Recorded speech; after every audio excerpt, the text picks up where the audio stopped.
how many minds have we buried? As many as there were. You and you.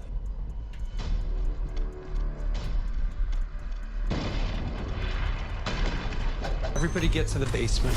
What is happening? Don't call 911.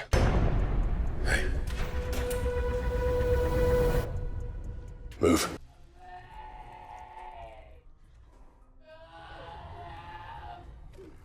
So far, cinema after 2020 didn't just change, it shifted. Studios shut down, theaters went dark, streaming exploded. And for a moment, it felt like the magic might fade. But instead of collapsing, film evolved. Stories became bolder.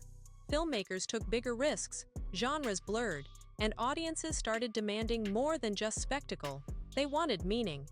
Some movies during this period didn't just entertain, they defined the moment. They reflected grief, chaos, identity, ambition, fear, and hope, sometimes all at once. These films reminded us why watching a story unfold on a big screen, or even a small one, still matters. They sparked debates, packed theaters, dominated timelines, and lingered long after the credits rolled. From intimate character studies to massive cinematic events, these releases proved that great filmmaking doesn't disappear during uncertainty. 20. Soul 2020 was a strange year to be alive, and somehow Soul arrived exactly when audiences needed it most. On the surface, the film feels like another imaginative Pixar concept. A middle school band teacher, Joe Gardner, finally gets his big break as a jazz musician, only to immediately fall down a manhole and die. Classic Pixar setup, right? But Soul isn't really about death, it's about living. What makes this film stand out among post-2020 releases is how quietly profound it is. Instead of chasing spectacle, Soul slows down and asks uncomfortable questions. What gives life meaning? Is purpose the same as passion?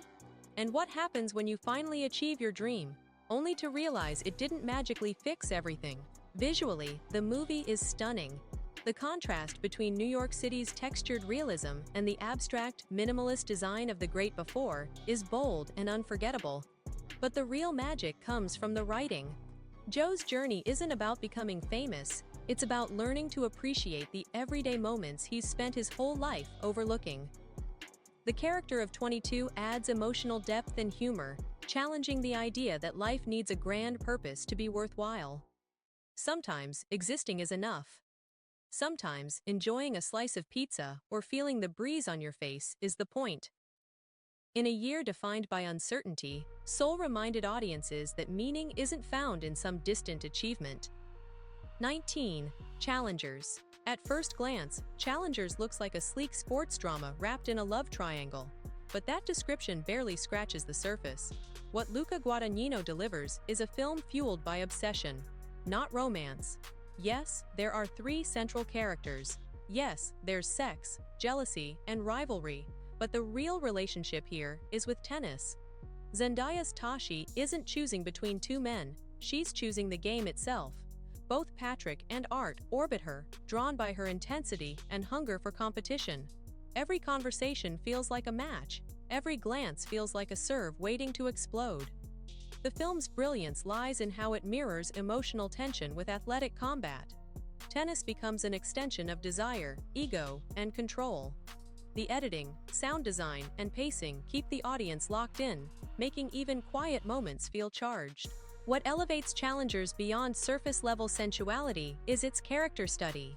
These aren't likable people. They're driven, insecure, and sometimes cruel. But they're compelling because their flaws are inseparable from their ambition. Guadagnino turns the court into a psychological battleground, where winning isn't about trophies, it's about validation. And when the final match arrives, it feels less like a sporting event and more like emotional reckoning. Steamy, stylish, and uncomfortably intimate, Challengers proves that sports films don't need underdogs or triumphs, they need stakes. 18. RRR. Some films are watched, others are experienced. RRR belongs firmly in the second category. From the moment it begins, this film announces itself as larger than life. Explosions, musical numbers, gravity-defying action, and somehow, it all works. Director S.S. Rajamouli blends genres that shouldn't coexist and creates something unforgettable. At its core, RRR is a friendship story. Two revolutionaries, unaware of each other's true identities, form an unbreakable bond amid British-ruled India. Their loyalty, sacrifice, and mutual respect ground the film's outrageous spectacle. What makes RRR special is its sincerity. It never winks at the audience or apologizes for its excess. The musical sequences are joyful, the action scenes are inventive, the emotions are worn proudly on the surface, and beneath the bombast lies a powerful anti-colonial message. This is a film about resistance, unity, and reclaiming dignity, told with absolute conviction. Few modern movies commit this hard to entertainment without irony. RRR doesn't just deliver thrills, it demands your full attention and rewards it with pure cinematic adrenaline. It's bold, fearless, and unforgettable. 17. Barbie had no business working this well, and yet, it did. What could have been a shallow brand exercise became one of the most culturally significant films of the decade. Greta Gerwig took a globally recognized toy and turned it into a sharp, funny, and surprisingly emotional exploration of identity. The film walks a tightrope. It celebrates Barbie while critiquing everything she represents. It's colorful, absurd, and self-aware, but also deeply sincere. Margot Robbie brings warmth and vulnerability to a character many assumed couldn't support emotional depth. Ryan Gosling's Ken steals scenes, but the film never loses focus. This is ultimately about womanhood, expectations, and the quiet pressure of needing to be everything at once. What truly sets Barbie apart is its accessibility. Kids can enjoy the visuals, adults catch the satire, and everyone walks away with something to think about. In an industry obsessed with safe formulas, Barbie dared to be strange, self-reflective, and honest, and in doing so, reshaped what a blockbuster can be. 16. Top Gun: Maverick. Making a sequel to Top Gun more than 3 decades later sounded like a terrible idea on paper. Nostalgia-driven reboots rarely justify their existence, and expectations were dangerously high. Somehow, Top Gun: Maverick didn't just meet those expectations, it obliterated them. What sets this film apart is commitment. Tom Cruise insisted the movie be experienced in theaters, and it shows. The aerial sequences are jaw-dropping, not because of CGI overload, but because the actors are actually inside those jets. You feel the speed, the weight, the danger. But Maverick isn't just spectacle. Beneath the roaring engines is a surprisingly emotional story about legacy, regret, and knowing when to let go.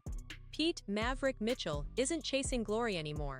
He's reckoning with the cost of his past and trying to protect the next generation from making the same mistakes. The supporting cast brings energy and personality, while the film smartly avoids overcomplicating its plot. Every scene serves momentum, every training sequence builds tension, and when the final mission arrives, it feels earned in a way modern blockbusters often forget. This wasn't just a comeback for a franchise, it was a reminder of how thrilling big-screen cinema can be when it respects its audience. 15. Nomadland. Few films capture quiet resilience as powerfully as Nomadland. Released during a time of global instability, the film felt less like entertainment and more like reflection. Frances McDormand plays Fern, a woman who loses her home and job after the Great Recession and begins living out of her van, traveling across the American West. The story unfolds slowly, deliberately, allowing the audience to live in Fern's solitude rather than observe it from a distance. What makes Nomadland so affecting is its authenticity. Many of the people Fern meets aren't actors, they're real nomads playing versions of themselves. Their stories blur the line between fiction and documentary, grounding the film in emotional truth. Director Chloe Zhao avoids sentimentality. There's no dramatic score telling you how to feel. No manufactured triumph. Instead, the film finds beauty in small acts, sharing a meal, fixing a tire, watching a sunset. Despite its melancholy tone, Nomadland is quietly hopeful. It suggests that even after loss, life doesn't end. 14. Weapons. Weapons is the kind of movie that refuses to explain itself. And that's exactly why it works. Inspired by ensemble-driven mysteries like Magnolia and Prisoners, the film centers on a chilling premise. An entire classroom of children disappears on the same night, all leaving their homes voluntarily. No forced entry, no immediate answers. The story unfolds through multiple perspectives, each revealing a fragment of the truth while raising even more questions. The tone constantly shifts between unsettling dread and moments of dark, uncomfortable humor. Director Zach Kreger leans into ambiguity, allowing the audience to connect the dots, or misconnect them entirely. Rather than delivering neat explanations, Weapons invites interpretation. What is happening? Why now? And what does it say about the community pretending nothing is wrong? Visually, the film is haunting. Mundane locations feel oppressive. Familiar spaces turn hostile. Performances, particularly from Amy Madigan, deepen the unease. Cyber 13. Hamnet grief is often portrayed loudly in cinema, through breakdowns, screams, and dramatic speeches. Hamnet chooses a different path. Inspired by the life of William Shakespeare, the film focuses on the loss of his young son and the emotional fallout experienced by his wife, Agnes. While fictionalized, the story feels painfully intimate. Jessie Buckley delivers a haunting performance, capturing grief not as a single emotion, but as a constant presence that reshapes every moment. Paul Mescal matches her intensity, portraying a man whose creative legacy grows alongside personal devastation. What makes Hamnet extraordinary is its balance. It is undeniably tragic, yet quietly optimistic. The film suggests that art doesn't erase pain, it transforms it. Creation becomes survival. Visually poetic and emotionally raw, Hamnet isn't easy to watch, but it's deeply rewarding. It reminds us that behind history's great figures are human losses rarely remembered. A film about mourning, memory, and the fragile endurance of love. 12. Killers of the Flower Moon. Some films shock you with violence. Killers of the Flower Moon shocks you with how calmly that violence is accepted. Martin Scorsese's epic doesn't frame itself as a traditional mystery. We know who's responsible almost immediately. The horror comes from watching greed, racism, and indifference quietly destroy lives while everyone involved pretends it's business as usual. Set during the Osage murders of the 1920s, the film exposes how wealth made the Osage Nation targets, and how systemic corruption allowed their exploitation to continue unchecked. Leonardo DiCaprio's Ernest Burkhart is not a mastermind villain, but something far more unsettling, a weak man who enables evil while convincing himself he still loves his wife. Robert De Niro's performance is chilling precisely because of its restraint. He doesn't rage or shout, he smiles, he manipulates. And Lily Gladstone delivers the film's emotional core, portraying a woman slowly realizing that betrayal surrounds her on all sides. Scorsese strips away glamour and forces the audience to sit with discomfort. This isn't history as spectacle, it's history as indictment. Long, heavy, and devastating. The substance. The substance doesn't creep under your skin. It crawls straight inside and refuses to leave. On paper, it's a satire about youth, beauty, and fame. In execution, it's an unflinching nightmare about self-erasure. Demi Moore and Margaret Qualley play two versions of the same woman, split by society's obsession with perfection and relevance. The film's horror isn't subtle. It's grotesque, exaggerated, and deliberately uncomfortable. Mirrors become prisons. Bathrooms feel like interrogation rooms. The body itself becomes something to correct, punish, and discard. Director Coralie Fargeet weaponizes excess to make her point. Yes, it's over the top, because the culture it critiques is over the top. The further the characters go to preserve beauty, the less human they become. What makes The Substance so effective is its refusal to soften the message. There's no clean redemption arc, no comforting resolution, just consequences. This is satire with teeth. 10. The Holdovers. Some movies feel like a warm coat you didn't know you needed. The Holdovers is one of them. Set during a bleak winter break at a prep school, the film brings together three lonely souls: a curmudgeonly teacher, a grieving cafeteria manager, and a troubled student with nowhere to go. What unfolds isn't flashy, it's quietly perfect. Paul Giamatti gives one of his most human performances, balancing bitterness with vulnerability. Dominic Sessa and Divine Joy Randolph complete a trio that feels instantly real, their chemistry built on shared isolation rather than forced sentiment. Director Alexander Payne lovingly recreates the look and pacing of 1970s dramas, letting scenes breathe and characters stumble through awkward conversations. Number 9. Godzilla -1. Godzilla -1 succeeds where many monster movies fail. It remembers that fear comes from people, not just destruction. Set in post-war Japan, the film follows a former kamikaze pilot burdened by survivor's guilt. When Godzilla emerges, it isn't just a monster attack, it's a manifestation of trauma, loss, and unresolved shame. Director Takashi Yamazaki grounds the spectacle in human suffering. The destruction is terrifying, but never hollow. Every collapse carries emotional weight because the characters matter.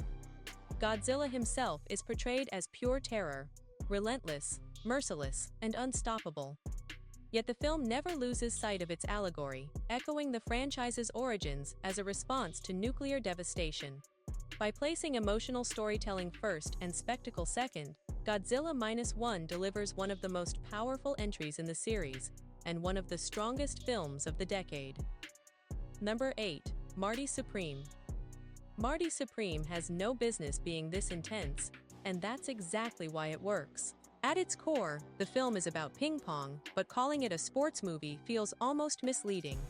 This is a Safdie-style descent into obsession, ego, and self-mythologizing, where competition becomes a vehicle for identity rather than victory.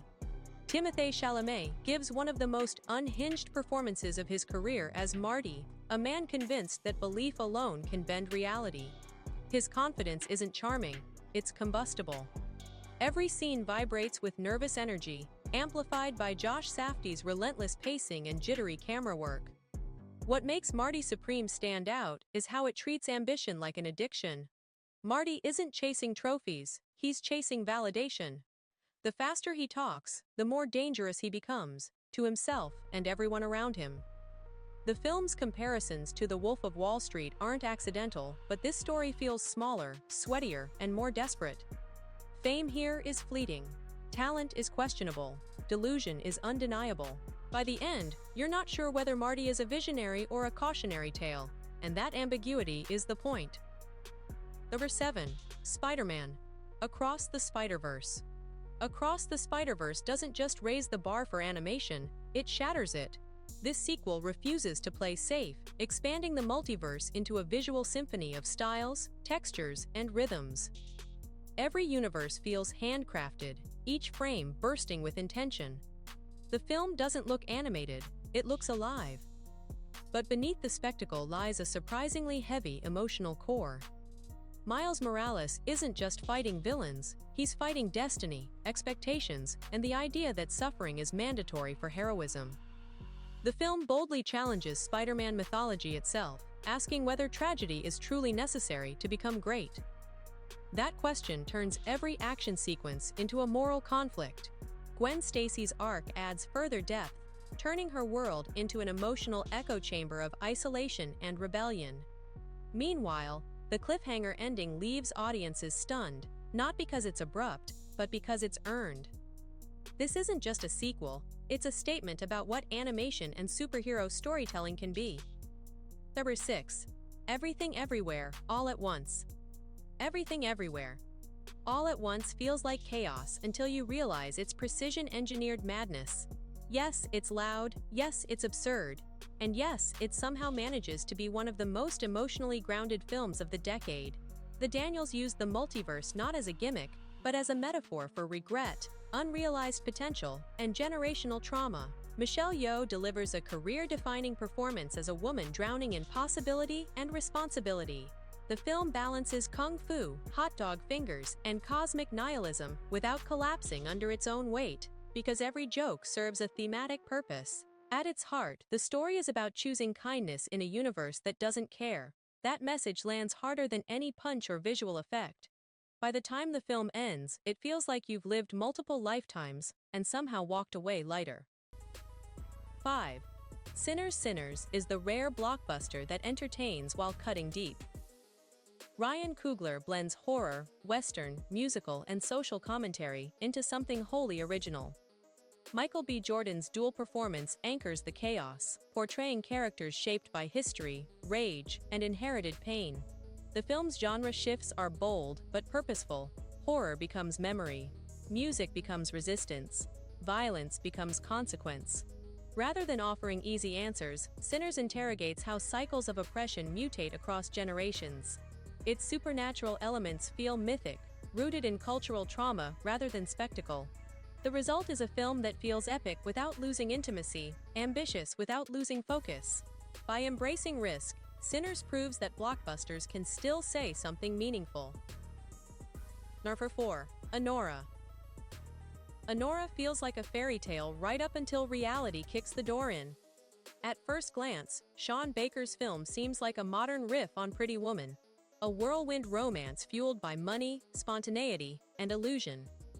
Mikey Madison's Anora is electric from the moment she appears, commanding every scene with confidence, humor, and raw charisma. Then the fantasy collapses. What makes Anora so powerful is how brutally honest it becomes about power, class, and self-worth. The film doesn't punish its protagonist for dreaming. It punishes the world for selling dreams it never intends to honor. Madison's performance walks a razor-thin line between comedy and heartbreak. Her character's bravado slowly erodes, revealing vulnerability without ever turning her into a victim. She fights, adapts, and survives, even when the system is stacked against her. Baker's signature realism grounds the chaos. Long takes, uncomfortable silences, and sudden tonal shifts keep the audience off balance, mirroring Anora's emotional freefall. By the end, Anora leaves you laughing, wincing, and questioning whether love can exist when money dictates the rules. It's messy, hilarious, and devastating, exactly the kind of character-driven storytelling modern cinema needs more of. Number 3. One Battle After Another. Paul Thomas Anderson doesn't make casual movies, and One Battle After Another may be his most urgent yet. Set firmly in the present day, the film captures a world drowning in paranoia, noise, and unresolved conflict. Leonardo DiCaprio delivers a volatile performance as a former revolutionary haunted by both ideology and regret, while Sean Penn's presence looms like a force of inevitability. This is a thriller, but not in the traditional sense. The tension doesn't come from explosions, it comes from conversations, glances, and the quiet fear that history is repeating itself. PTA's direction is controlled chaos. Scenes spiral without warning, humor collides with dread, and hope flickers just long enough to be questioned. The film reflects a society stuck in ideological gridlock, unsure whether it's fighting for change or simply reliving old battles under new names. What makes One Battle After Another unforgettable is its refusal to simplify. No one is fully right, no one is fully innocent, and every choice echoes forward. It's demanding, unsettling, and destined to be dissected for years. Number 2. Dune, Part 2. If Dune, Part 1 was about destiny awakening, Dune, Part 2 is about the danger of believing in it. Denis Villeneuve delivers a sequel that's bigger, bolder, and far more unsettling. This isn't a hero's journey, it's a warning disguised as one. Timothée Chalamet's Paul Atreides evolves into a figure both inspiring and terrifying. The film makes it painfully clear that charisma and prophecy are a volatile combination. People don't just follow Paul, they surrender their agency to him. Zendaya's Chani becomes the film's moral compass, questioning the cost of faith and the violence justified in its name. Her resistance grounds the story, preventing it from slipping into blind spectacle. Visually, the film is staggering. Every frame feels monumental, yet intimate. Battles feel earned, not indulgent. Silence is as powerful as sound. By refusing to frame Paul as a traditional savior, Dune, Part 2 elevates the genre. It challenges audiences to question power, worship, and the stories we tell ourselves about leadership. This isn't just sci-fi, it's political cinema on an epic scale. Number 1. Oppenheimer. Oppenheimer isn't about the atomic bomb. It's about the weight of creating something you can never take back. Christopher Nolan crafts a biopic that feels less like history and more like psychological implosion. The film moves at relentless speed, mirroring the racing mind of J. Robert Oppenheimer himself. Cillian Murphy delivers a career-defining performance, portraying a man driven by brilliance, ego, fear, and guilt in equal measure. He isn't framed as a villain or a hero, but as a human being crushed under the consequences of his genius. The Trinity test is awe-inspiring, but it's the silence afterward that defines the film. Nolan understands that true horror doesn't always announce itself with sound, sometimes it lingers quietly. By focusing on moral reckoning rather than spectacle, Oppenheimer transforms a historical event into a meditation on responsibility, ambition, and power. Few films feel this heavy. Fewer still feel this necessary. It's not just the best film of the 2020s, it's a benchmark for modern cinema. Those were our picks for the best films released since 2020. Now it's your turn. Which movie defined the decade for you so far? Drop your pick in the comments. If you enjoyed this breakdown, hit like and subscribe for more deep dives into modern cinema, storytelling, and film history. Let's keep the conversation going.